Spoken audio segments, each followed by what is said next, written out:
Subhanahu wa ta'ala. Wate yang singkat yang bila Allah pergunakanlah watenya untuk jalan hidup dan asli nafsaka yuslahu lakan nasu. Perbaikilah dirimu, niscaya orang lain akan berbuat baik untukmu.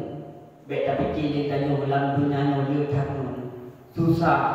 hana makanan nampak lagi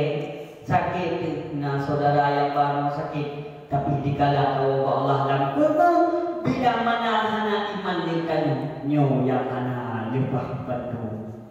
la tadil maula syarika fil ghina walakin amal maula syarika fil qudri beda sangka yang nyerakat yang tak saja wati kaya tetapi yang nyerakat yang tak saja wati papa padahal yaitu papa lalu dikatakan mumin yaitu ya'lamu inna lillahi wa inna ilaihi raji'un. Salah satu kamu pulang kata Allah. Itulah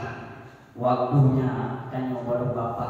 Duk bingung semana, kepedu degapan, kepedu itulah roda, gebalang itulah wate katanya baru bapa. Hadirin jamaah yang mulia Allah. Udinnya hana suah tahirkan urang lagi. Contoh jamun nasiro winong haini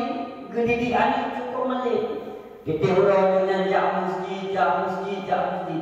bahasa bohro ikut dia ni banyak buahnya hai ibun dalun nyodong hai lu jak dia masjid pakak dalam hai dia masjid meno hai mak wadai kadang lah masjid yang tempat yang paling mulia tetapi nauru yang empat di dalam masjid nauru yang bukan apa-apa lu hai lu tak ada masjid hai lu nya kata hana tak ada masjid nah apa syarat apa syarat lu apa syarat yang masjidnya hana tak ada syarat ni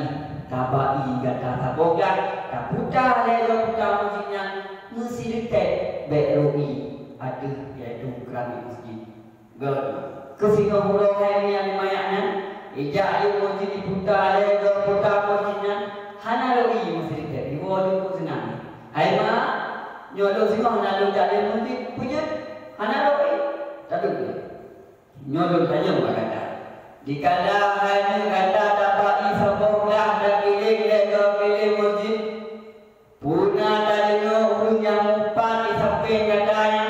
putra tadinya urung yang kegomengan samping pak masjidnya hai mak wate lupa putra-putra mana ada dengar apa pejut hai mak menyodong dengar putra yang pura-pura hapai buat sampai kerugi karena dengar lu pergi mangi sebab dah 60 peroro karena lu putra belah sampai gemak ni lima ada menunggu kata budak hidupnya andai kata itu tahu dengan Allah tak perbaiki diri kata kalau meleh tauhid kalau meleh fikah kalau meleh tasawuf kalau meleh ilmu yang tahu Allah gata putra yang pegah lego putra yang kata ada itulah budikannya dalam dunia maka hadirin jamaah yang mulia Allah Subhanahu wa ta'ala perbaikilah diri kita sebelum kita tinggalkan dunia. Nampai belum susah nak susah.